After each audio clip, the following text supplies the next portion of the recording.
Good morning, video games. Welcome to Filthy Casuals, a podcast about video games hosted by three very kind and extremely knowledgeable boys. Thank you very much for joining us.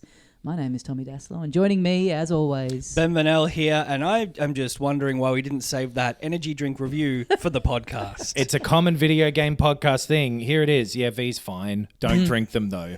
My name's Adam. They're bad for you. Green apple lemonade. Yes. Uh-huh. In a beautiful teal-coloured can. I love the colour of the can, to be honest. My eye was instantly drawn to it. They've done their job then. It's the focal point of this room. Yeah. We can't take the can out of here. We need to leave the rubbish behind when we're done. It is a good colour, honestly. Yeah. It fits in quite well, yeah. You've got a lovely... if you make anything the colour of like a dangerous bug, you're going to move product. Oh, yeah. I don't know if there's any green dangerous bugs. I guess could a praying mantis kill a human if you were like tied down and couldn't move? Would it be hypothetically able to just get you? And you can't die of thirst or whatever. It's just the praying mantis. Well, because V used to have those ads where it was like a bunch of little bugs like in a can of V. That's right. And they all just go psycho. Yeah. What about if the ad was praying mantis drinks a V and then... bites a and then you human's head see it off. fucking a human to death. Yeah. It grows big and then it chomps. Yeah. Yeah. Guess I'm into Red Bull now. Yeah. Red Bull, but it'd be the same thing, but a cute little cartoon instead of like a Then you can disturbing handle it. CGI render. Yeah, I don't like energy drinks, but I do like the equivalent of medication that they provide me with, caffeine. Yeah. And anyway, I tell you why. Me too. Because you've got coffee like an adult, but I need my bloody energy this week. Yeah. Because I've worn myself out playing too many video games. Yep. Yeah. I finished off the big boys both this week. You 100%ed them. Nothing but the best. I'm imagining a For me. beautiful atom-shaped indent in the couch in your house. Not on a couch. Ooh. Office Sex chair. swing? Office chair. Okay. All right. Which is what I Wow. call my sex swing.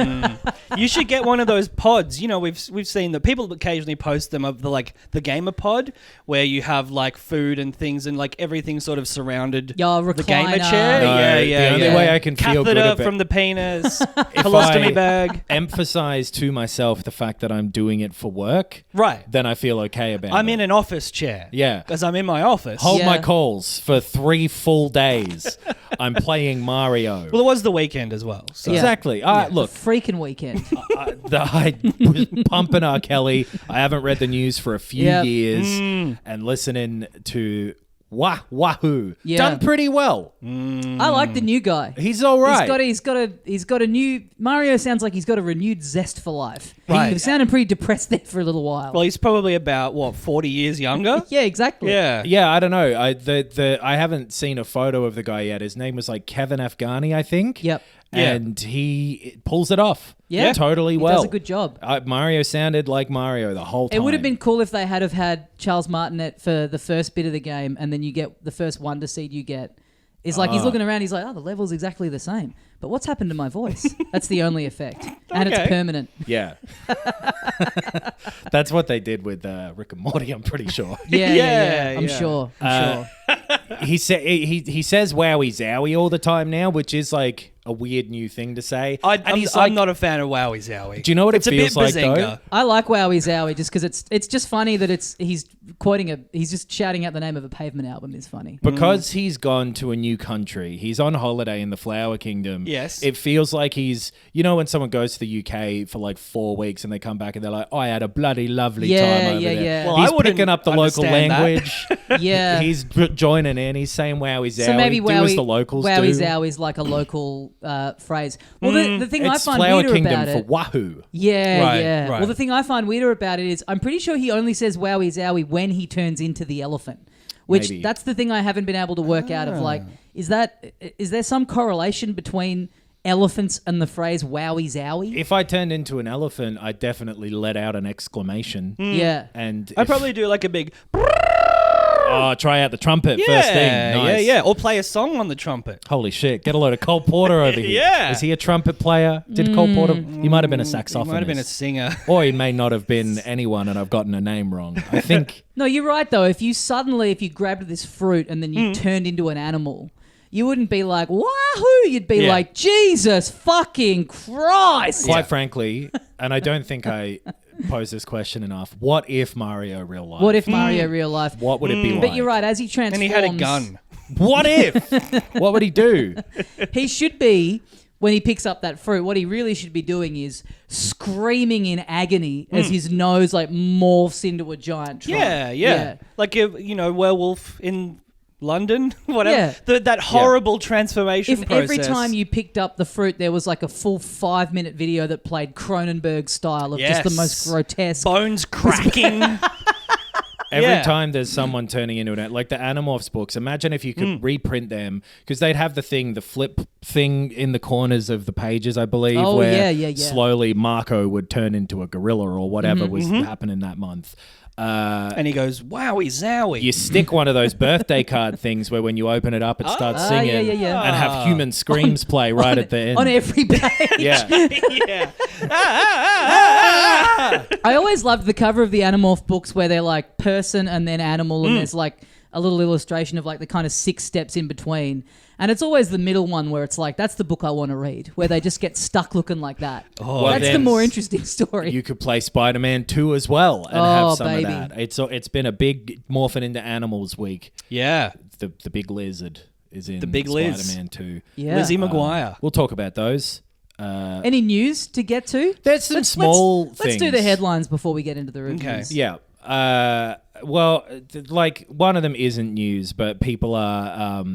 Rockstar had the old trailer for GTA 5 they put on private, I think just because it had music in it that was licensed. They got rid of it.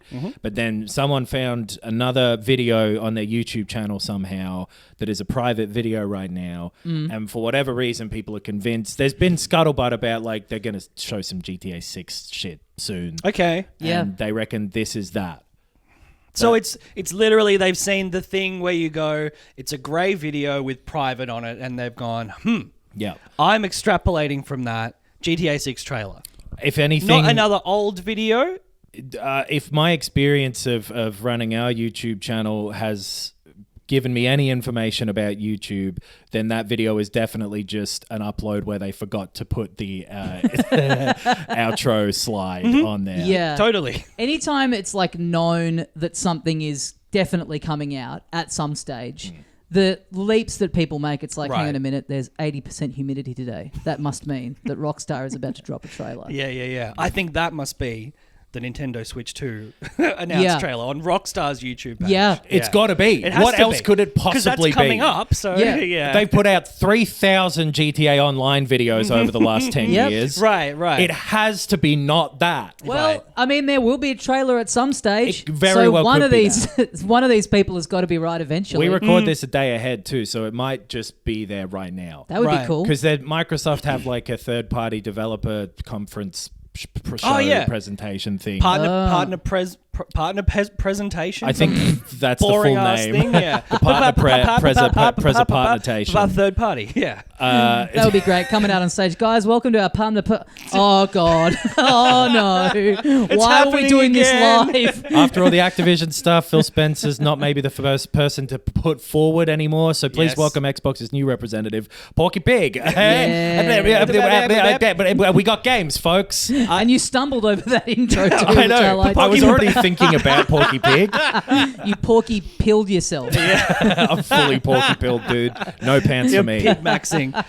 So if I was Rockstar, what I would not do and what I would not trust anyone on the social media team to do is upload a GTA 6 trailer earlier than it needs to be up. Right. I would upload it on the day that it's going up. Not even unlisted, private. Yeah. People are really good at swinging the axes down in the data mines these days. Yeah. But it could be. And the pickaxes? With the Xbox thing, people think that, again, are getting hyped up about Silk Song. Sure. How do they not fucking learn? Because they're going to be right one day. Exactly. It's going to be revealed at some point. You know what? Practice makes perfect. I guess so, yeah. If you yelled at me every time I dropped a juggling ball... Silk Song. I'm getting there. I'm ready for a new GTA. I was thinking about this the other day. Yeah. I think it'll be a bit... I think we're like... there is a bit of like open world fatigue out there in general, but I kind of think if anyone can swing it back around, it's probably Rockstar, right? Yeah. I mean, I saw some demo that wasn't a specifically Rockstar thing, but it was, I think, using the engine that they use. I forget the particulars, but it was a demo about water physics in particular and like snow physics and just like technical demonstration stuff. So just like a sort of random character running around some water and showing incredible looking flow and like whirlpools forming and everything moving really naturally. And water has been like, you know, one of the hardest things to program. Yeah. So pretty cool looking. I forget what it was called. Okay. And I can't tell you how to find it. It's now private. It's that's what it is. Yeah. Yeah, I mean, Red Dead 2 was a masterpiece. I'm ready for another Rockstar thing. Yeah. Yeah. I'm most interested to see what their sense of humor in the GTA sense is like in 2020, I don't know, 4 or whenever it comes out. Right. You know, Yeah. like that's the part of those games that sort of has dated the worst and the most rapidly. So I'd kind of, I wonder if they've sort of learnt to tone it down a little bit. Or it would be funny if they just seeing what their 2023 version of that is, if they just like really, really go for it. Because Like, their it's the funniest game we've ever made. Their 2013 version, I feel like when GTA 5 came out, everyone was like, life hacker. Right. Yeah, You didn't yeah, spend yeah. 6 more seconds thinking about Yeah. that. I don't know what the better option is, but I'm just critiquing you. Yeah. I don't have to provide an alternative. Get ready for a Donald Trump analog. Of course. Right? Well, and it's set in all accounts and the massive leak that happened, so people know. Oh, yes. It's like Vice City, Florida sort of area. Yes. And Florida is like the most America Yep. stereotype cranked up place that people make fun of over there. And too. you know Keys, there'd the be- Florida Keys. What's Trump's place down there? The fucking... Isn't Mar-a-Lago? Mar-a-Lago down there? Yeah. So there'll be like Dick-a-Lago or whatever for them to... Dickalongo. Oh, no, get out of here. Too much. Yeah, that's too good. People won't understand it. You know, there's a guy in there pitching so hard to have like a pronoun-based, side. of course. You know, there's probably like at least one guy that they're having to be like, man, you're so talented in every other capacity, but you know, we would fire you otherwise. You just got to let this go. You got to give up this crusade, brother. I beg you, all of you, just you as a stand-in for humanity at large. Yeah, well, and this is the one where, again, from the leaks, I think it's like dual protagonist, Yes. and one of them is their first female protagonist. So I reckon I hope that they're able to do cool stuff with that. Yeah. Well, so who left and when did they leave? One of the houses left, right? I think Sam Hauser, I think it is, was Right. the last of the sort of GTA PS2 era kind of The head OG, people. the OGTAs. The modern GTAs. Yeah. The people who were behind them. I don't think any of them are there now. Because you also assume that it's like, oh, it's the same company, so it's the same people developing it. But yeah, between 10 years, like probably just even a lot of people have moved on to other things anyway. Off the top of my head, I don't know, but you'd have to imagine that a lot of the Red Dead 2 people are still there, and Red Dead 2 was, I agree, amazing. So I want to see him shoot it out of the park. Speaking of that, I saw an interesting thing about Mario. Mario Brothers 1, 5 people made it. Yep. 4 of them worked on Wonder. Yeah. Oh, wow. How crazy is that? That's insane. It's- So Kondo, one of those, I assume, right? He did the music. I guess so. Yeah. Or maybe he was the one who wasn't. I don't know if he worked on this. I think he oversaw the music. I don't think he composed it, but he's in one of those developer blog things that I talked about. Right. interviews that I talked about Yeah. last week. And you got so he's involved in Miyamoto some capacity. ducking his head in? I rolled credits on it last night. Okay. And he comes up in there, supervisor, Ah. which Right. that's so vague. That Yeah. could mean anything from he's there cracking the whip every day to like he got one look at it at the very end and was like, yeah. Right. How about Wowie Zowie? All right, see ya. I reckon they'd count that in the 4, though. So Yeah. if you're in the Definitely. credits, yeah. I went just for for a them to walk in still the be forest around. and I heard some pavement playing. Why don't we get Wowie Zowie in there? I think Nintendo has like some of the highest employee retention of like any company. Right. That's very right. that's very like Japanese sensibility too of like you start work at a company and you just it's a badge of honor to stay there until the very end. I'm sure that's not the case these days, though, as much as maybe it has been historically, just with the way the world is. Everyone's so jump between. Yeah. But that's what I've always, what I love about Nintendo is as a cultural, maker of things that have been around for such a long time, that it's still mostly the same dudes. They're still mostly pumping out stuff of the same quality. It's not like a Star Wars thing or these things that just kind of like move through phases, and even like Disney is like another big one from that era of like people of our age that's now just run in a completely different way by different people. Like they're still by and large just doing their damn thing the way they always have. And look, which is so rare. Sometimes those people who were there in the old days have left for reasons that mean they should have left. Anyway, Blizzard put out a weird promo for Diablo 4. Whoever did this has to stay there forever. I want them in the credits as supervisor in 20 years. I want a picture of them in jail is what I want. For 40 years. There is a promo for Diablo 4 that is... in some, like, the bottom idea is like, hey, everyone go donate blood. And a blood drive, sure. Yep. Yeah. This is in the US. Very necessary. Yep. People need blood. They're like, let's get 666 quartz donated for Diablo. Okay. Which, like, And you're against that. this is not the bit yet. Okay. But I want that on record.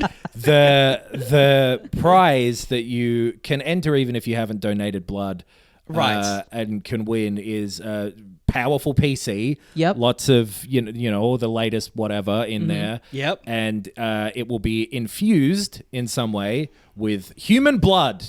Whose blood? Don't know Okay. if they've said. That's a key point. Don't know if they know. Yeah. If If it's like someone famous, I'd be all for it. That's the thing. I don't want to know whose blood it is. I think I'd rather have the That's anonymity. weirder. I If don't it's- want it at all, though. I'm saying if I had to take it. So you don't want Elton John's blood infused in your PC? Yeah. Maybe. See, Yeah, this right? is the thing. On the surface, I'm thinking I don't want a PC infused with human blood. Yeah. But that's only because I don't know whose blood. I could be Absolutely. complete. You could say a name where I'm like, I'm in. If it was the Rocket Miyamoto? Man's blood. The Rock. I thought you said The Rock. No, the Rocket Also Man. cool. A PC that's infused with The Rock's blood? Yeah. Well, who has the most famous blood? What would be like the top blood person in the who's most? Because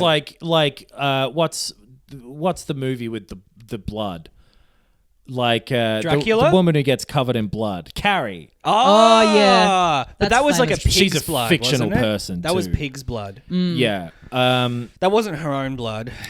it's all yuck. I don't want to even think about it, and I wouldn't be able to use it. So how do you win? If you like? I think it's just a raffle. So you donate Yeah. blood, and if you send in proof that you've donated the blood, you go in the draw. I think that's part of it. But probably also like if you buy something from Blizzard, you go in the draw. It's I the didn't ultimate read it. meat tray. I was reading it in between waking up from fainting multiple times. Like, fucking yuck. Yeah. What a gross idea. Or like Ozzy Osbourne, someone like metal, right? I guess. Someone metal. Yeah.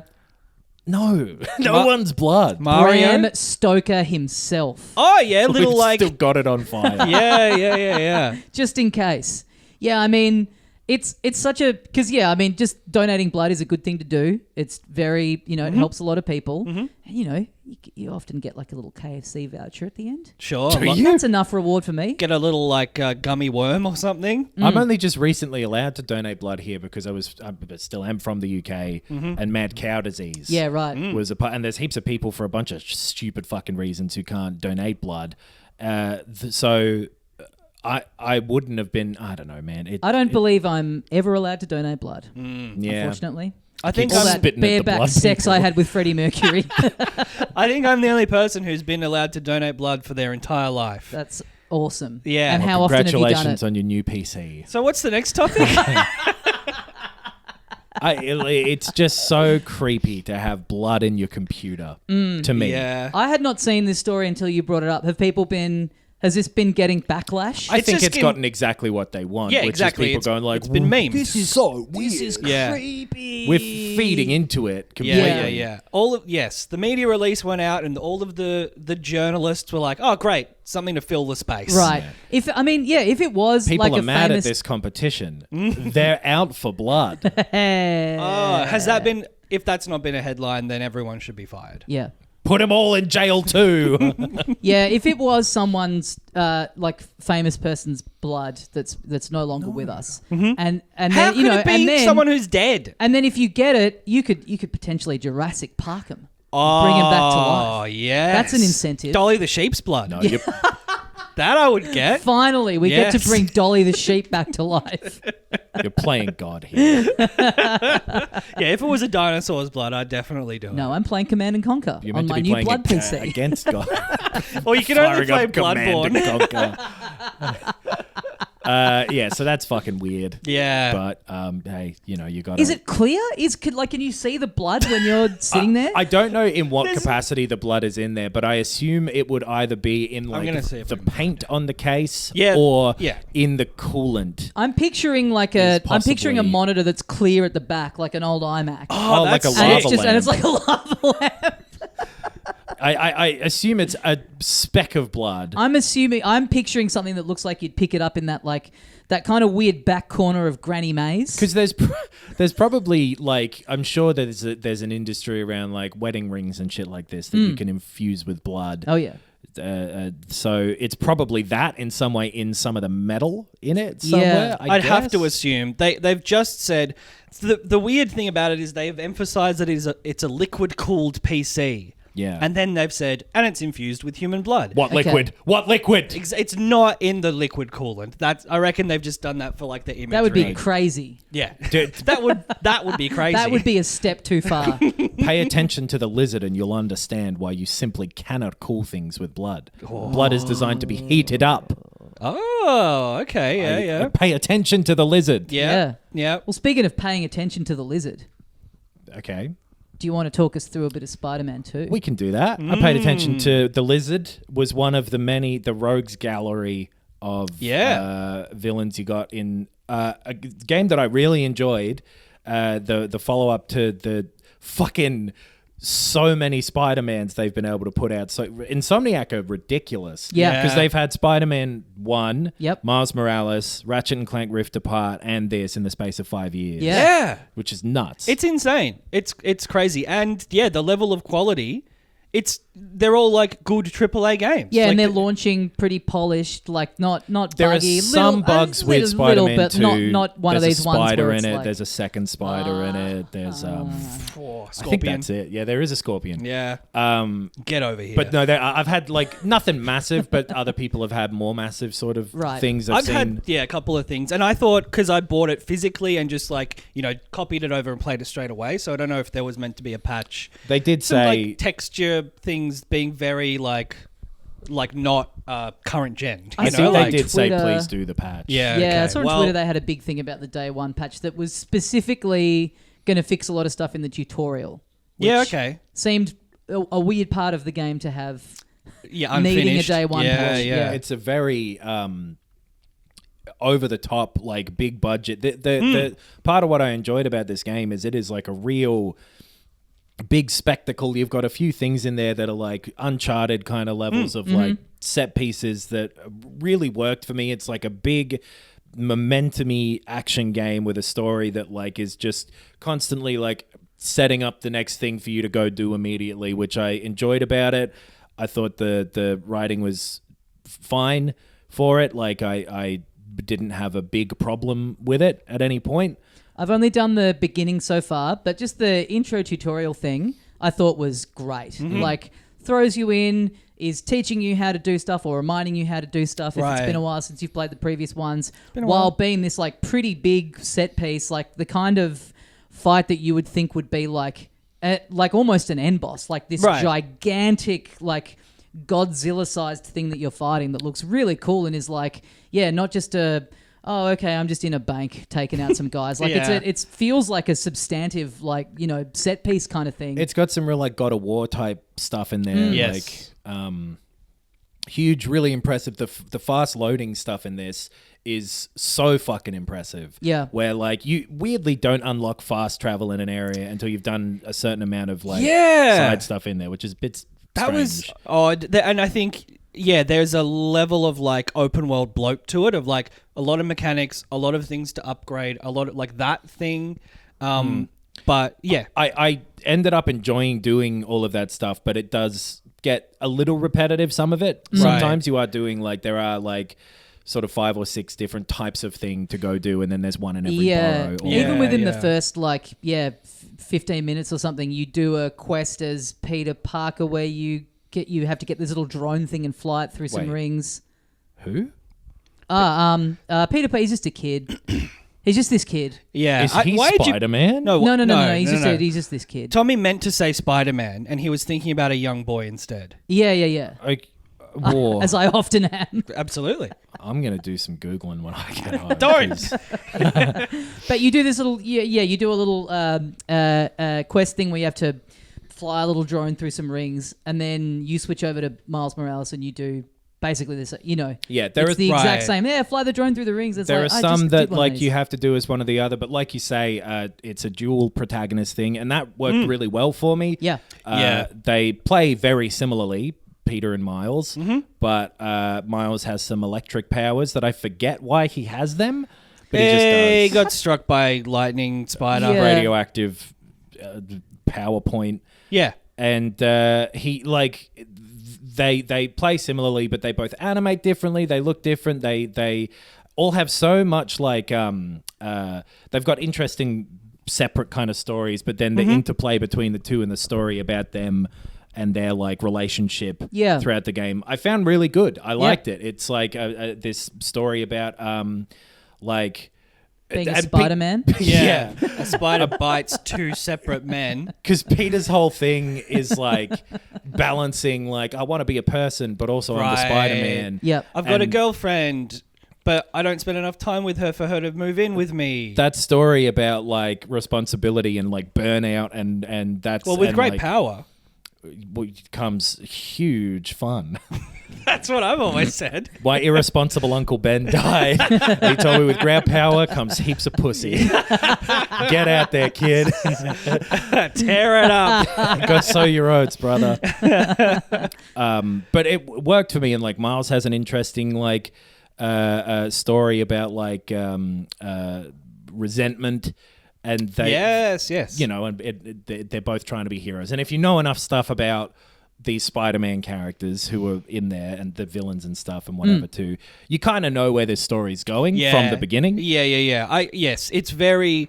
Even the structure is very like superhero movie sequel. Like opening with a giant set piece is like, that's how you would open the second Spider-Man movie. We've seen him get bit. We know all that crap. Yeah. And it is definitely doing that stuff, but I felt similarly about the first Spider-Man too. It's like some of the best rendition of that now extremely overexplored genre. Right. Yeah. But it knows how to do it in a fun way and like go back and give you some proper character moments between like, so very early on, your pal Harry's back. Yeah. And your Harry Osborn. And he's Ozzy's like, son. Sharon, I was sick and now I'm okay. How'd that happen? And you're... Yeah, he's walking with a cane. Yeah. Like Ozzy did. Did he? Yeah. Oh. Yeah. Shit, dude. And he sings Crazy Train halfway through? Yeah, it's sick. And it all worked for me. Like, it's not anything fucking monumental or whatever. It's a superhero I think in story. a game you can kind of forgive some of the like goofier story beats a bit more because it's like, well, this is a game. This has to be in there to give me a little, a thing to play. So if the story is kind of going in this direction or this kind of thing's coming up, it's for the purpose of having an enjoyable set piece in a video game. Sure. And it's obviously it's no like it's no Uncharted, I will say, but it's on par with like the live action Spider-Mans of recent years, I reckon. I think I like, prefer it to those. Right. I think it like maybe maybe better than that Jake Gyllenhaal one, but it's around the mark. I saw someone on Patreon, the patreon.com/filthycasuals, it would have been specifically. Filthy Casuals Pod. They didn't bump this one up to the main page of Patreon. But Right, because that's where if you're a patron of us at any level and we post for thoughts and reviews on games we're reviewing, you can add your own personal review. news to me. But they were saying that they were having a reaction How'd you know to about this their comment? that was similar to how we felt about God of War Ragnarok, where it just like wasn't doing it for them as a sequel, and it seemed like a different tone weirdly. And I haven't had that reaction. This is the same tone for me to that first one. I think and Miles Morales. Yeah, I've played probably like 3 or 4 hours, and it is very hard to put down. Like you say, it's so propulsive. There's so much momentum, which I think it does well because I think some of the things about the first one.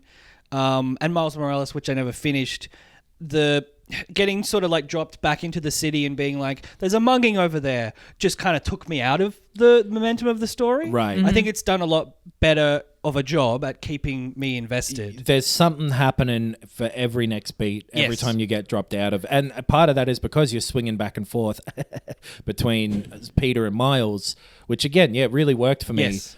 And they've really- got sort of it's- separate upgrade paths that you can do for their attacks, and as you're getting more experience points and stuff, you're like giving them different powers. I've never found it in any of these Spider-Man games, the sort of upgrade path and the gadgets laid out in a intuitive way. Like it's all a bit like, and I think like the menus are bad, the font is, like I don't love that element of the presentation. It feels a bit early 2000s and it feels a bit busy on screen. I think it's trying to do, and I do kind of like this, I love a good internal logic for very video gamey things that are happening. But the fact that you've got your little mate who's finding crimes for you and he's communicating with you via phone or via the app, it gives a good justification for why these little side quest things are popping up on the map, not just like, oh, I met a person and for some reason they know about something that's happening 18 kilometers away. Like, it, swinging around and being like, hey, we just got a distress call over here. It's like, well, that makes sense. That's a thing that'd be happening. You've got your little guy who's scanning the police radar. And most of the side stuff is tied into what is going on in the main story too. Like, yeah. Oh, these bad guys are here and they've set up bases. We got to go get them. Makes sense to me. It is interesting that people have had that reaction in a God of War Ragnarok way, which for apparently everyone except for us and our patrons don't agree with. Well, what I have seen is people maybe coming around to the futurists that we are. Okay, but like that it's maybe worn off a little bit, because part of it is too that when you get so much spectacle, and this game does a good job of that, you're not thinking about it, but in a fun way. Like it's boom, boom, boom, boom, boom, this is happening next. And I think the main thing for God of War Ragnarok with me was I loved that first one was just a very linear progression, and then in Ragnarok when it started to like split it up and you had that kind of hub area, I just was like, it's not doing one of the things that I thought was so effective about number one, but this is it is the same thing, which is kind of what you want if you're coming back for a sequel. Like it doesn't need to throw anything. You've got your little wingsuit now, so you're flying around a little bit, but other than that, and the dual protagonist thing, it's just staying in its lane, which I kind of really like. And the characterizations of the characters are consistent with the previous games too, which is the thing that I liked. All the change in the open world-ish style of God of War and all of that stuff, but the tone of the story felt different. In a way that I didn't like as much. I think this is the same. I'm maybe less impressed by this than you are, and it's because it feels exactly the same. It's as much of a this is more sequel as is basically possible. They've used the tech to make it look a bit better and bigger, and that fast loading time thing, which you probably wouldn't have been able to do on the PS4, is like the main thing where they're really stretching out and going, hey, this is a current gen only release. But I think that is a sticking point. I think that's why for sticking point. Web. What'd you call me? Funny how? For I don't remember anyone saying funny. For like it's a bit of a sticking point. Outlets and some of our patrons and stuff that Yeah, it is just doing it. It's more of the same? It's more of the same. Yeah, it's very deliberately a sequel. Right. I think that those first two Spider-Man games though were like, Miles Morales was a fair bit shorter, and Yep.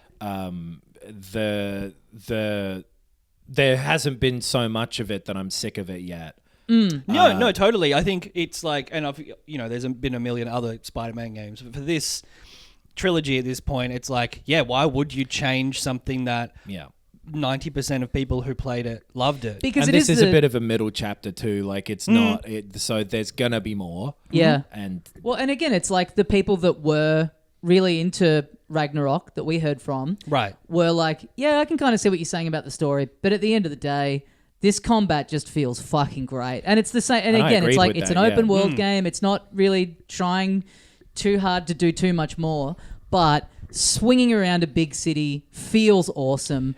The combat feels great. I forgot how satisfying it is to just be bashing someone up, do your little dodge and slide under their legs and then start kicking them from behind. And it gets, it gets to a point by the end of it where it's really throwing it at you. Yeah. In a way that I found really satisfying to get to sort of stretch my legs a bit with it, because I don't remember feeling that way with the other two, really. Right. Yeah. But the traversal stuff is so fun. Fucking flinging yourself around the city so fast. There's so much detail down below, like so many pedestrians and cars, and all of the little conversations they're having, if you do stop and listen to them, on a really high level.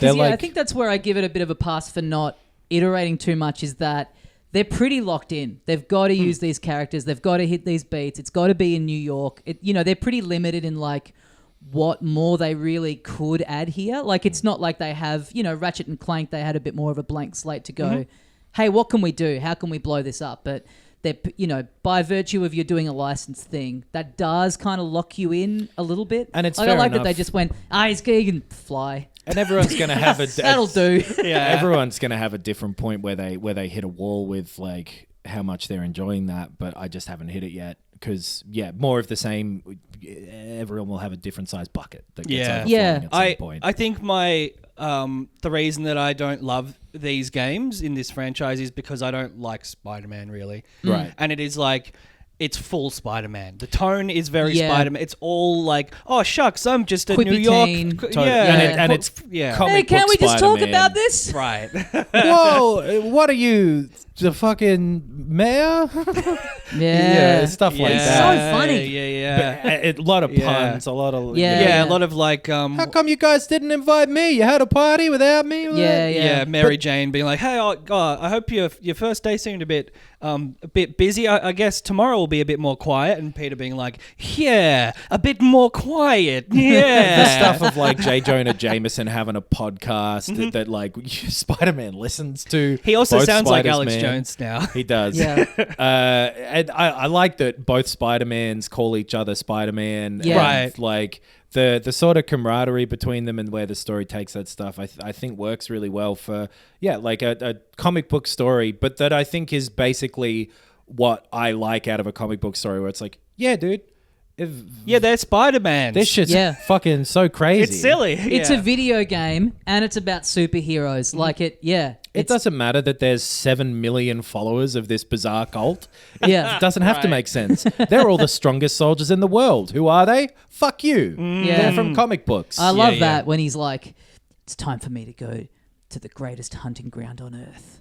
New York City. It's very like, is it Predator 2 where Predator comes to like a big, I think it's like Jurassic Park, The Lost World. Yes. You've got a second part of New York to swing around in now too, so it's Manhattan from the first two, and then it's Queens, right? I think Queens is a bit of it, and then like that whole eastern, I don't know enough about New York geography, but like whatever part of New York is to the east of Manhattan, you've got like half of that Statue island. of Liberty. You can see her. Yeah. She's French. Well, by birth, but she's surely a naturalized American at this point. Yeah, she's lived there her whole life. Yeah. It's you know exactly what you're getting if you play the other two, and if you enjoyed the other two, then you're getting more enjoyment out of this one. I saw this getting sort of like very good but not great reviews. Yeah. Which I don't understand. If you thought and rated and reviewed the first one of these as like, you know, fantastic, you know, generational AAA, one of the best games on this console.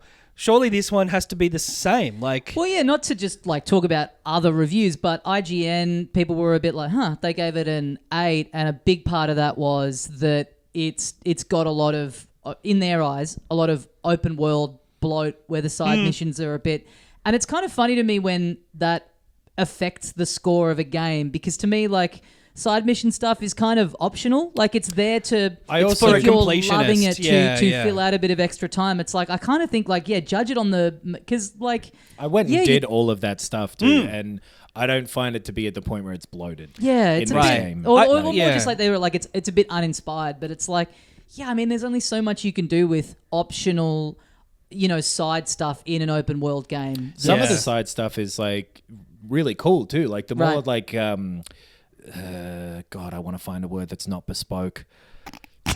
tailored? Custom? Yeah. The more bespoke missions that you get. Oh, like curated, so like just one off kind of like not a part of like the, hey, there's 6 of these on the map. But this person wants help and they've Unique. got this little story that they want to take you on. Some of those are really nice. Yeah, cool. I like them. And I remember hearing criticisms for, I think it was Ghost of Tsushima, not from us, from other people. Yep. That like, if you 100%ed it, then the side missions got repetitive, which it's like, yeah, brother. Yeah. There's only so many different things that they're going to present you you with. I ate this 100% meal it if 4 you're- times and I feel fucking sick. Yeah. Right. You 100% it if you're loving it and you Yes. haven't hit your threshold with it and you want more and more and more out of it. Yeah. I think if you were just to play the main story of this, it's such a satisfying and like takes you through all of the creative elements of this game story. I love this new era we're in of like AAA titles not feeling like they have to be 50, 60, 70 hours long. Sure. It's pretty lean for a game of this size in its main story, but not that I've finished it, but from what I hear, like that's like perfect. I will say the faces are different from the original release of the first Spider-Man, and it took me a minute to be like, oh, that's weird. Yeah. And I thought the face of the first Spider-Man, the first Peter Parker Spider-Man, was like really good in that PS4 version. Yeah, but they changed that from the remaster, and it's been different for a while. Yeah, I've never been able to It's keep up different with what's miles. going on there. Why did that I happen? don't know. But it's all like the acting and stuff is good. Everything just works in the way that a game of this level, like big AAA and all of that, but very blockbuster cheeseburger. Yep. Here's Spider-Man. Ain't he Spider-Man? There's 2 of Spider-Man. them. We got 2 Spiders-Men, and they're both spidering it up. I'm not as big on the like level. Maybe this is the day one patch. And maybe it did down, like I played over a couple of sessions, but I'm not as in love with like the facial animation, the quality of some of the cutscenes, and like I feel like, and maybe it's because like you say they've put out like 4 fantastic games in 5 years. It doesn't feel next gen in the way that like even like a God of War Ragnarok, like the quality, the detail of like the actual main characters. I kind of agree with that. It does feel like they're putting all their eggs into the basket of the environmental design and like wanting the sunsets to look beautiful as you're swinging around there. That's the thing for me, is like the reflections in the windows of the skyscrapers as you're swinging past and stuff is fucking awesome. I do agree though, the cutscenes and the like the character design. The posing. It does. That's the bit to me that doesn't quite feel like it's up to that step yet. But I imagine that is like a resource that you have to pump so much into to get it looking to that level, and they're just like, well, let's focus on you're swinging around the city. That's the bit you want to look. I think that's the really thing. nice. The fact that it's such a big scale game Yeah. at the core of it, then you can zoom right into those faces and they look good. Yeah. Like that's the thing for me, where it's like it totally doesn't come across to me as a sacrifice. I think for me, like, we got so spoiled a few years ago with Last of Us 2, and that being such a new gold standard for facial animations and just how much that helped the story and the emotion of the game, that nothing's quite got to that level yet for me. But also that's such a lofty standard to meet that it's probably going to be a while before we get something that's that impressive again, I think, in terms of just facial stuff. Yeah, I think overall this looks fucking amazing to me. Like there's like a 40 frames per second ray tracing mode if you have a 120 hertz TV thing, or a monitor at your desk with your coffee. Oh, and your notebook, while you're doing work, yes. Your Rolodex. Your secretary coming in. Your large calculator. I've not been in an office in a long time. But the Dead plant. That mode looks great. Yeah, right. It's smooth and fluid, and the reflection stuff looks crazy to me. The lighting and the scale and speed of it too is like really impressive. Yeah, the how quickly you zip around that city, and it still looks like there's a lot going on. And totally, it's not very popping alive. Right. Yeah, I'm playing it on quality mode, and I think I just don't think the cutscenes are like what I expected from the latest game to come out of a AAA level. I thought they looked fine. Yeah, but fair enough. Hey, takes all spiders. It does. What's a good segue? I think that is such I wonder a good one. what a good segue would be. Yeah. Well, you can crawl around the on the wall like a little spider in the next game we're going to talk about. Yeah. In some bits of it. Yeah. You can do. I also 100%ed Super Mario Brothers Wonder, which is not that long of a game. Though, yep. Right. I played it for one full day, basically, one work day, and I think I've almost finished it. And it's one of those ones where, like, there's like 6 worlds or 7, I suppose, technically. 7, I think, yeah. And it's got a race through the minimum number of levels and you can get to the credits, and then that's about halfway through the game because go back and get all these coins and then there's a few extra levels that you don't need to it does a thing once you've done the credits where it's like, now we'll show you like here's X number of levels that you haven't found in this world, because there's like hidden exits and stuff like that. So because I was trying to do like like you'll get, you have your little seeds that you're trying to get, that certain areas locked off until you get this number. And I was still just going and doing all the levels that I could see before I would move through that section. I was like, I'm not just going to open the thing as soon as I get to like 12 or whatever. I'm just going to like knock all of them off. Because I agree, it's like my only like quote unquote complaint would be, I just wish there was more of it. And that's because it's so fun, and it's also, when you sit down and lock in, it's so Moorish. It just is so easy to just burn through this so quickly because it's so rapid and it's so fun and it's so enjoyable that it's all of a sudden you're like, shit, I've done 3 worlds in one sitting. And it's probably about the right length because the freshness of most of the ideas in most levels that you're going to, there's something new and different about all of that. I mean, they're all fundamentally the same thing. It's a 2D Mario game. You're running from left to right, mostly, and you're jumping over shit that's going to hurt you.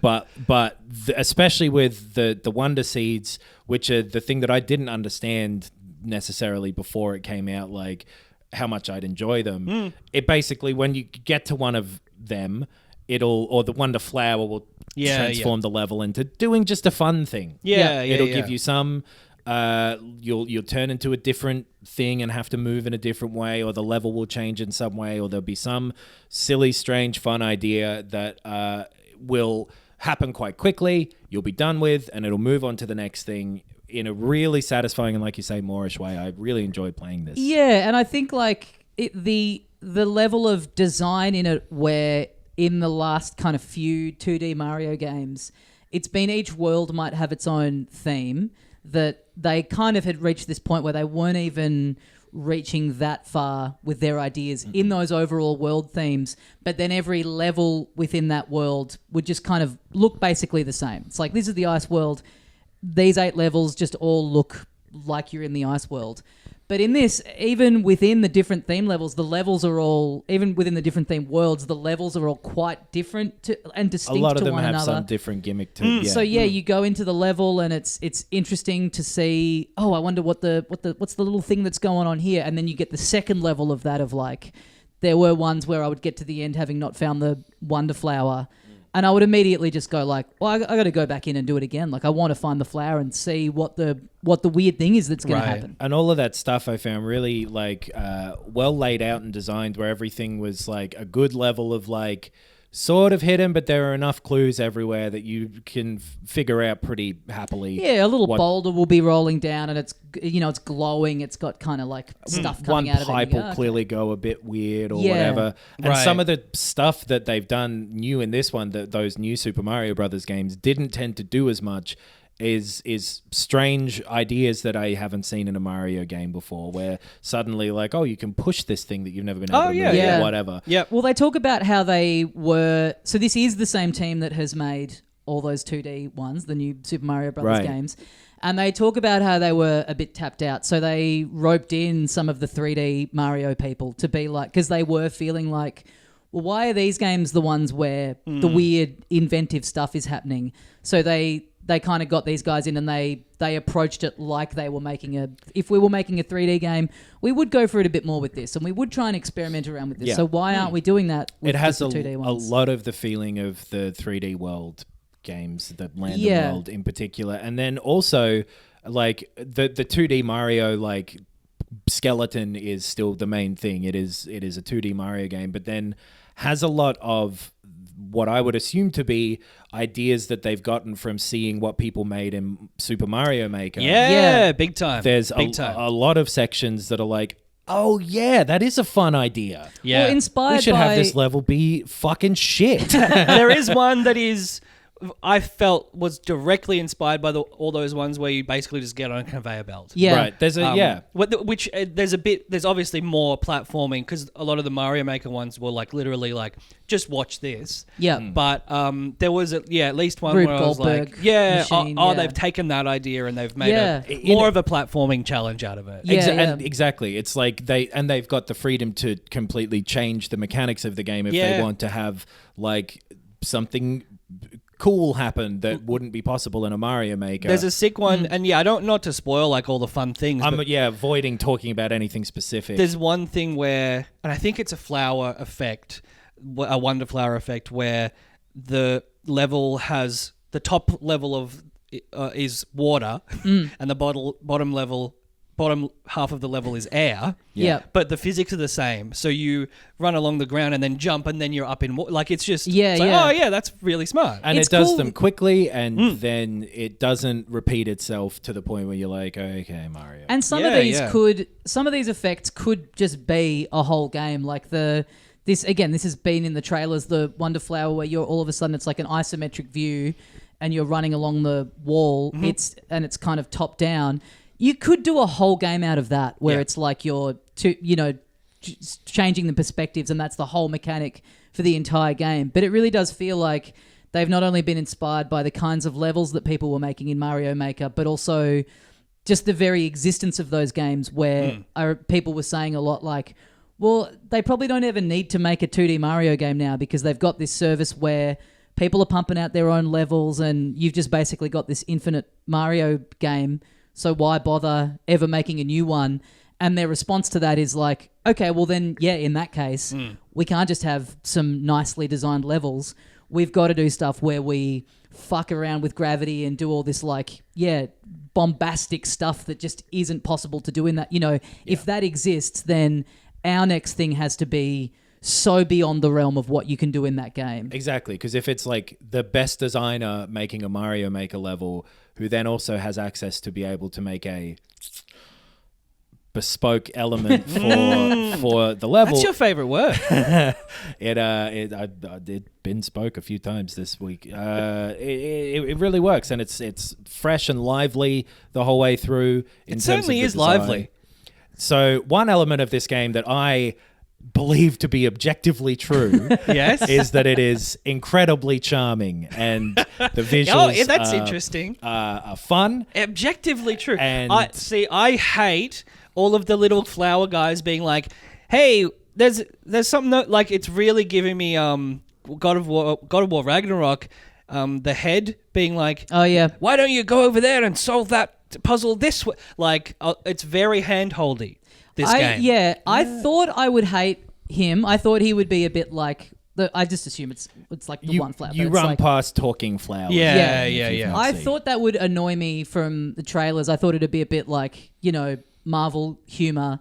But there's something about it where I kind of like I don't want Mario to be walking around going like, whoa, this is a bit scary, isn't it? And so you have these little flowers in the levels that are sort of doing that stuff for you, that are a bit like, they might, sometimes they give you a clue, but they might also just comment on like, what's going on in here? Right. And I kind of like that it makes it feel alive, and it makes it, I mean, not that this game has like a story, but it does have... Mario's got his little Prince Florian who's going around with him, and each little world that you're going in has kind of like something that's going on in there that's like, oh, my friends are all hidden down this mine. And it just, again, from the last 4 new Super Mario games that are just like, Bowser's over there, just even 3D World is just like, there's just do these and go over there. It's not got like a, not like a progression in the sense of like a story, but it just kind of has stuff going on that just all makes it feel a bit more like you're just on this quest, and like this Mario's out like doing this thing, not just like, oh, I'm playing a game that's just like a list of levels, you know? I didn't necessarily like the Prince Florian stuff and the dialogue bits for whatever reason. I did want to move on. Right. But the little flower guys, who you can turn off, by the way. Oh, really? Yeah. Well, I'm definitely going to. They knew that you were out there. Yeah. And I like this. He's When you do that, when you select it, he goes, no, is it something I said? He gets it. Yeah. Oh, it wasn't just one thing. It was all of them. There's been literally only one flower that I found annoying because he's like in a corner and he's yelling, hey, to like get you to go up there. Yeah, I think I found the giving tips annoying. Yeah, Because it's like, it's already, and this is probably my other only issue with the game, is that it's really easy. And like, I know like there's hard things that you can go and do, but like the base level of most 2D platformers these days, let alone, old Mario ones, is like, it's a lot harder than this. I kind of agree. I did find myself, breezing through it and being like, I had hoped this would be slightly more challenging, but I also think like... seeing a lot of people on our Patreon be like, I'm playing this with my 7-year-old. It's like their first Mario game and they're loving it. I think they just have made a conscious decision that they want this to be more of an entry point. And they've said, they've been asked a lot in interviews like, so the visual style's pretty out there. Was this like inspired by the movie coming out and the success of the movie? And they're like, no, we've been working on this for years. But they also, at the same time, they would have known that the movie's coming out around this time and that's going to be a whole new audience and a younger audience. So I think they just have... I agree there was a point where the Mario games were among the more challenging platformers that Nintendo made, and at a certain point they've kind of... There's like... I think that it goes from bottom to top, like Kirby, Yoshi, Mario, and then Donkey Kong is where you get your real punishing, like, multiple attempts to clear one level. So I think those would be my that would be my ranking of who's bottom to top as well. Anyway, Yeah. Hey, was it something I said? the about 75%. Walking past that flower that goes, who would you turn gay for? I'm like, all right. Come on, Rove. It's the mid 2000s. The about 75% of the game, I think I agree, it's like noticeably easy. Yeah, right. And then the bits where it goes, okay, here's some fucking Mario for you, is great. You get into it. Yeah, there are like I forget where I'm exactly up to, and you can approach in sort of your own decision of the worlds, but they also are gated by like increasing numbers of flower wonder seeds. So, but I think within each one you've got a bit of freedom to like. There's usually like 3 levels you could do or whatever, and you only have to do one. And then after, there's a point where you've done the first world, the second world, the third world, and then it goes like, okay, now you can go to 4, 5, or 6. 5, or 6. Yeah. And I guess I think I've done maybe like I'm on this. I'm on 6 maybe. Once you pass like the main thing, there's like some special exits and whatever to get you to a special zone. And Yeah. there's some like But they've so, got different like- star levels of challenges, and the 5-star Yes. ones are going to make you play the game. What the last thing in the game took me like actual hours to Yeah, do. Yeah, right. right. It's interesting. I've found some like 4-star ones to be quite difficult, some 5-star ones to be incredibly easy. Like it doesn't always correlate. It'll But change yeah. depending on like the badge that you have too. You have these little badges that you can equip to have some very pretty minor different Yeah, abilities. yeah. Yeah, I never used. I kind of felt like a lot of them. I didn't ever have one on for the game, but I do like the little challenge levels where you Right. either unlock them but then there's like multiple ones for each badge. Yeah. I was kind of a bit like, why do these need to be in there? But then for the excuse of the challenge levels, I'm like, oh, these are really fun. Where it's Right. just like, hey, you've got to use your wall grab thing in this Yep. one. So here's like a fucked little obstacle course. That's the thing is that, and then most of the game can't be designed around them because it Yes. has to assume that you could have any of the badges equipped. Yep. I think a lot of them feel like they're either to make it a little easier for you in some bits if you're having trouble like reaching that one last coin that you need or whatever. I Or think there's like it's that, one that yeah. turns you invisible, which is just clearly Really? for like if you want to do this game in the hardest way possible. Yeah, Because right. you're right, Adam. It's like the main bit of the story is like not designed to really tax you too much. So imagine But if there was a then- portion of a level that made you use that badge, Yeah. and then the fucking flag is there, and you have to get the flag at the end of the fucking level, and you've got to get the top of the flag to get all of your check marks. Yep. But you can't see where you are. Can't fucking tell at all. I was playing the whole game with my eyes closed anyway, so you know. Yeah. But yeah, I think you're right. It's like they've had in the back of the mind there will be potentially a new generation of very young people playing this. Chuck in some handicaps. Yeah. And they've got those. There's all Or of some the opposite Yoshis, of handicaps. Fuck these kids.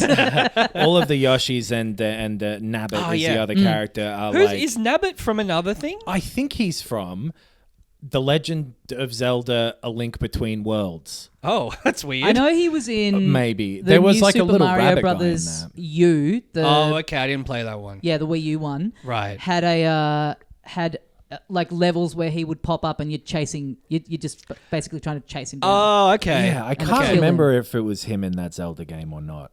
it or might if have been was a one of those bespoke things where character. he's in one thing and then they like Yeah. Because how I he's- think he was in some fucking, like in the Wii U shop or something. Yeah, or right. the 3DS shop, being like, oh, I've taken all your money or Shit. whatever. I don't remember. Oh no. yeah, it's I think yeah, they have just tried to, because that's the thing. I'm happy for it to not be super challenging because it's just fun. It's like fun, interesting, I think the unique stuff is happening all the Yeah. time. Whereas the last handful of new Super Mario games have been probably of the same difficulty, but you're just doing the same sort of level 8 times in a, like it doesn't have that feeling of like, Of creativity. anything could be Yeah. happening around the corner. And that's what it is. It's like, because even though it is easy, it means you're whipping through those easier levels, seeing these creative ideas, and instead of going like, oh, that was a fun challenge, going like, ha, that was cute.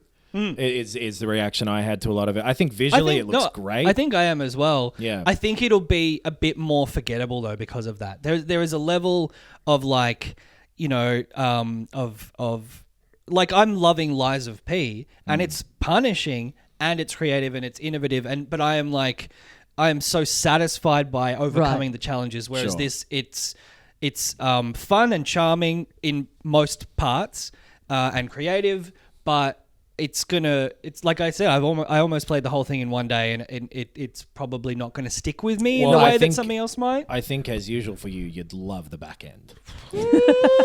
Yeah, I feel like in all the reviews before it was out, people saying this feels like the follow-on from Super Mario World and Mario Brothers 3, and I kind of agree in the sense that I played all the new Super Mario Brothers ones, had a fine time with them, but found them very forgettable. Never had the desire to go back, and this one even now I'm like, this will be one that I kind of return to every couple of years, start a new save and just, run through it again. I didn't find it to be similar to it feels like its own kind of new thing to me. Where they mean like the leap of creativity of like where they and the creativity you would have thought stuff, they would go on from there. It's there with like the Galaxy games and the 3D Yeah. world, and I really like that about those And ones. Bowser's Fury was a complete, Yeah. It wouldn't be like a top 3 or 5 of them for me even, but I have really enjoyed it. And yeah, visually I think it looks so good. Yes. It's so clean and bright, and the little details like a little they're putting candy on box. stuff. This It's is so cool. they sunk. I was reading that they put a lot more money into the animation in the budget than they normally do for these Right. games, which, I think like this is how these games, like they're Disney, like they should be. They have such good character design. Well, and this they is have just, such it's good. been like this in the 3D ones Yeah. for Right. years, I feel like. And this has caught the 2D ones up with that, Yeah. Yeah, It's so. Yeah, it's got such like a nice feel to it. It's so colorful, like it just all pops off the screen. And again, it still does a lot of your like, this is the snow world, this is the lava world, Right. but it's just still a bit more interesting visually. You can see there's like some weird little touches. It's not just like this is the snow. It's like it's like the sky's pink. Like just little things like that. That just when you're make it a running bit really more quick, cartoony. there's some little like dash lines that it just quickly does on you, and stuff like that like I think adds to the overall character of it. This is just like a game that I just did not think that they would. I just did not think they would make a 2D Mario like this again. I really thought they treated them as they'll sell well, they're pretty disposable. We'll put one out in the same style every few years, the 3D ones is where we get creative. So to see them just like announce this randomly in the middle of the year, not too long of a wait time. And also, it's funny to me that like in this year where the Switch is increasingly getting a hard time for how old the hardware is and how it struggles to run third-party stuff and even some first-party stuff, that it's like, well, how do you combat that? Well, we'll just put out a version of one of the biggest franchises of all time that we like. Nintendo's best stuff is when they throw the meat and potatoes away, and like it still has that core stuff of what makes Mario good. Like he feels good to move around, and it's a 2D Mario. Like it's not that crazy, but the same with like Breath of the Wild, and this is a very different thing to that. But where they just go, wait, what are we fucking doing here? Let's start again. Well, you read all this stuff rethink about this. how the team didn't have any deadline. They just were told to start working on it, do what you want, take as long as you want. But then also, funnily enough, it's kind of ended up just, I'm sure if they were like thinking about it financially a bit more, they would have given them a deadline of maybe last year before. But also it's like, it's kind of perfect timing. Like it comes out a few months after the movie, and it's like such a great swan song for the Switch. Totally. And it's pretty essential as well. Yeah. It's like, it is great for potentially the last thing you buy for this console. To get a game like this, of this stature as well, in year 6 of a console is pretty crazy. It's smart to chuck the sort of family accessible stuff in there too, that like obviously is not for us specifically, but I can't abide by it now that I'm saying it out loud. It should be for me specifically. No, I don't have kids, but yes, the little invincible characters. People playing with their 7-year-old as Yoshi. The badges, like, All of that said, I don't want them to do this again. I don't want a Wonder 2. I want them to take what they did to come up with Wonder and do that again. Sure. Yeah, right. You know what I mean? Yeah. Like, because that's the cool thing about this. And I'm sure there's more ideas and levels and whatever that they could do a Wonder 2 out of. Don't. Well, I wonder because the big rumor is Switch 2 September next year, that's launching with an open world 3D Mario, like an extension of Bowser's Fury, which is crazy to think that we would get this and that in the space of 1 year. That was happening with the new Super Mario Brothers games, though, kind of, and just no one fucking really cared. But this also, if that's the case, that then gives them the time to not give themselves a hard deadline for whatever they do next with 2D Mario, which is what's been such an asset to this. Like, should we get some Patron opinions? Yeah. Do we have ones about Spider-Man and Mario? We certainly do. I'll go back to Spider-Man because that was first. Declan says... That makes no sense. Spider-Man 2, so unbelievably Moorish. Missions are so incredibly high-octane. Traversal is so smooth and fluid. The story and dialogue is incredibly engaging. When I'm not playing, I'm just looking forward to getting that controller back into my hands. Oh. Not playing the game, just holding the controller. Feeling that vibration on my palms. It's funny how much Spider-Man, just so... Because Sony owns him movie-wise, but, how much Spider-Man ties in with PlayStation history. Like, the fucking PS3 font being the Spider-Man font. The controller looking a bit Spider-Man-y in his, white version of the suit that he get. Basically all... positive for Spider-Man, except for this from Lewis, who says Spider-Man 2 giving me huge God of War Ragnarok vibes, a slight iteration on a great game, but lacking that immediate punch that made the predecessor such an all-timer for me. Still having a great time though, and I think that's pretty reasonable. Yeah. It's a good. I forgot to say this before too. Don't jump into this if you haven't played the other ones. Yeah, even though it is a think continuation and is sort of the same thing, they really are a set and a continuing story that I think you would be doing yourself a disservice by. Don't necessarily do 100% of all of them and get tired of it, but the stories of the other two are a part of this game. Yeah. Fully. What else? Yeah. Oh, something from Aaron about Spider-Man 2. Feels like he's fighting with the controls a bit. Mm-hmm. It's a little... I do have had that a little bit. Mostly when you're actually engaging with the ground, or jumping off a building or climbing over a bit. There's quite a lot going on where it's you've got to hold L1 and push this button to do your Spider-Man powers. Yeah. Hold R1 and push a button to do your gadgets. Yeah. Yes. Both triggers will do a leap up to the top of a building, but the right trigger will swing. If you hold the left trigger and cross, it'll launch you. And it takes a while, but it introduces all of that stuff. And that's something I was going to say as well about the tech tree stuff, is that I kind of agree that it's sort of not that interesting of a part of it, but it does stop you from being overwhelmed too quickly because it leads to you slowly being introduced to these abilities as you go through. Right, right. What else have we got here? Scott says Super Mario Wonder is wonderful. Good. It's vibrant and colorful. Pile of crap. It has the Nintendo polish when it comes to the details and is very imaginative. And more importantly, and I guess I agree with this, it feels great to run and jump around. Yeah. That's always the most crucial thing, right? It's always so embarrassing when we read out the Patron comments and they say exactly what we said, but so much more in one succinctly. sentence. I love the new little bit of animation for him where when you jump on an enemy and when you're up in the air as high as you can go, he does his little springing his chest out. I love his little super jump that he does. The Goombas and everything, when you get close, looking fucking mad at you, or being scared if you're jumping at them. Yeah. All that stuff looks nice. Interesting thing from Chris here about Spider-Man. I loved Peter's story, including Harry and MJ. I think this is the better part of the game in my opinion.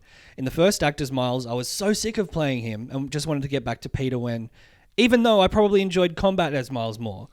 It was his written dialogue and this almost anime protagonist in an English dub sort of feel, where he's almost too perfect of a person to begin with. Miles is a straight up good kid. And he is infallible, but the story is about will he be tempted with some fallible stuff. But a lot of his side stuff is really cool. Right, I like Miles' side stuff where he's just sort of exploring. Actually, there is a bit, and this is not really a spoiler. There's a bit where he's obviously grieving over someone. Mm-hmm. That we can say, that was in the previous. His dad gets killed in the first game. Yeah. So he's grieving over his dad. He feels very conflicted about it. He's got a lot of anger from it, as you mentioned before, Knox. So that's clearly this issue that he's dealing with. And there's a point where his mum is like, hey, I'm dating someone. Do you mind if I bring them over? And he's just like, of course not. I would love that.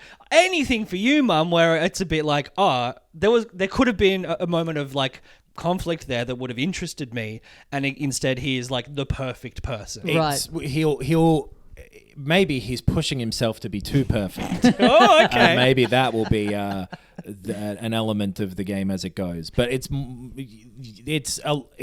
yeah. There's some stuff here, some more stuff about Mario. Aaron Different Aaron from before says, this is the first game my 5-year-old son and I have ever played together. He plays as Yoshi, whose invulnerability makes the game fun instead of tedious. We are yelling with delight as the game continues to deliver surprises to new and veteran gamers alike. Easy recommendation for any parents or people with friends who are shit at video games. So, yeah, again, Nox summed up that incredibly succinctly. And yelling in and delight. well. I like the sound of that. This podcast would be 45 seconds long if we let everyone do it. And yes, most of the rest of the stuff kind of echoes what's been already said. So thank you for everyone who has decided to become a patron of us and has left a comment. We read them all, or I certainly read them all, if not on air. And we very much appreciate you supporting us. Absolutely. I think that they do something where like both of these are big crowd-pleasing games. Yep. Yeah. That are pretty fun. That you know if you're going to enjoy. Yeah. I took a few photos of like people around New York just floating in midair. And Yeah, a couple of little bits like that. Well, I think that's going to do us for another week. Wait a minute. There's one game that Tommy and I have been absolutely loving. Oh, yeah. I was going to save that for next week. Oh, really? Because I don't know. It's very popular at the moment. Yeah, so it's having its moment. Yeah. That is, we're on the tail end of now. Watermelon game is out now. Suika on the Game? Suika. Japanese for watermelon. Well, when I downloaded it, it's updated like twice since I got it, and both times the title of it and the like little image tile has changed back and forth from the Japanese to the English. Oh, right. So it's been out on the Japanese eShop since 2021. Got a bit of popularity on Twitch, and it's only just gone up on the English language eShop, which when I first downloaded it, it was still all in Japanese, and they've only just patched it last night to be in English.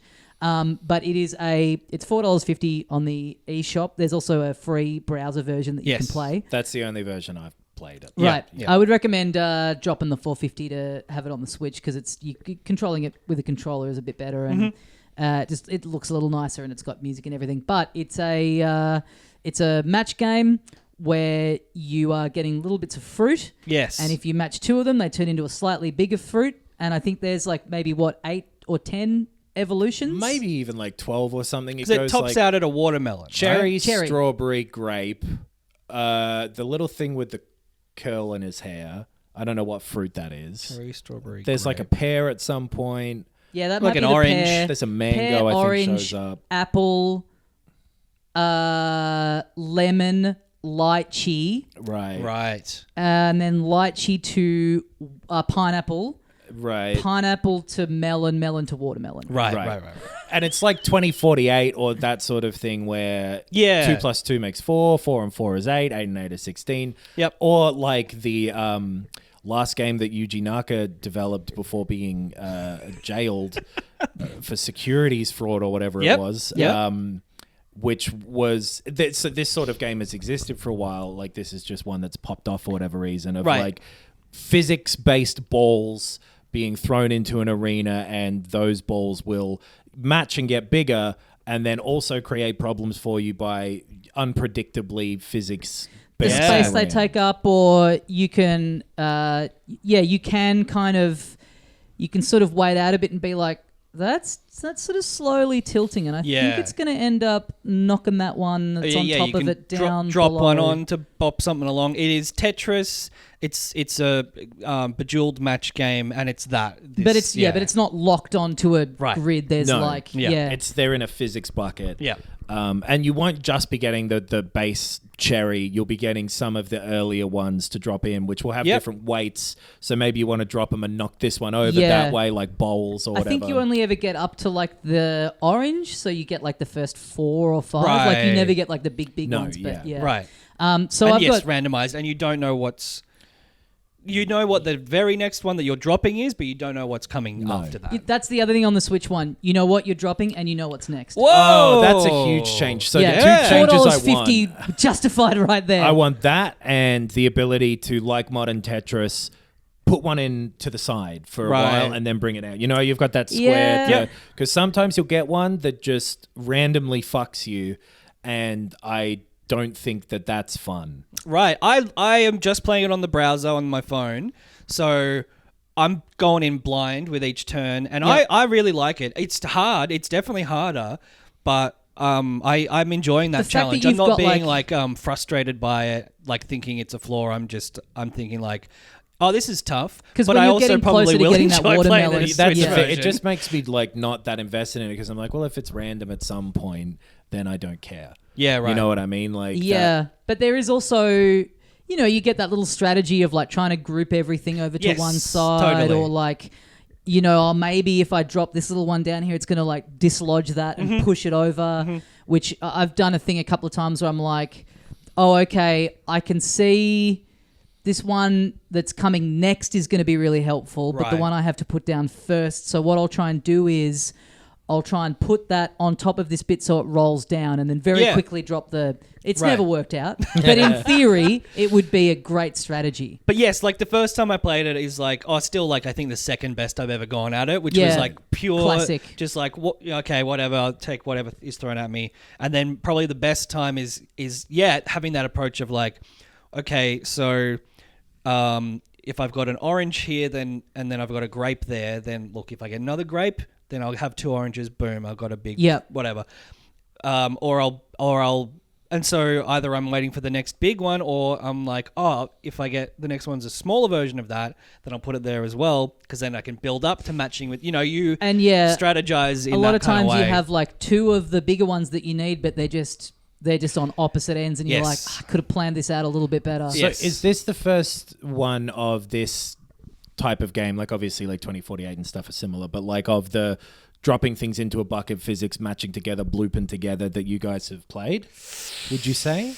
Because I think I'm having the Flappy Bird thing where I don't care about this because I've played Helicopter, which was Flappy Bird. Do you know what I mean? So this one has popped off for whatever reason. I'm not sure. It's not entire. Like I think it being the like vertical bucket thing of it, maybe is the first. I'm just always going to get sucked into a match puzzle game, Right. Whatever, Also, whatever it is. Yeah, like I still play Bejeweled. Like I do still like that kind of game. Yeah, Because another big, another thing about it that is kind of heightening my enjoyment of it, and this is a bombshell, but as of last night, this game in my household has finally dethroned Hogwarts Legacy. Oh, Yeah. It's the reigning champ for nearly a year. yeah. Me and the misso up until 1 a.m.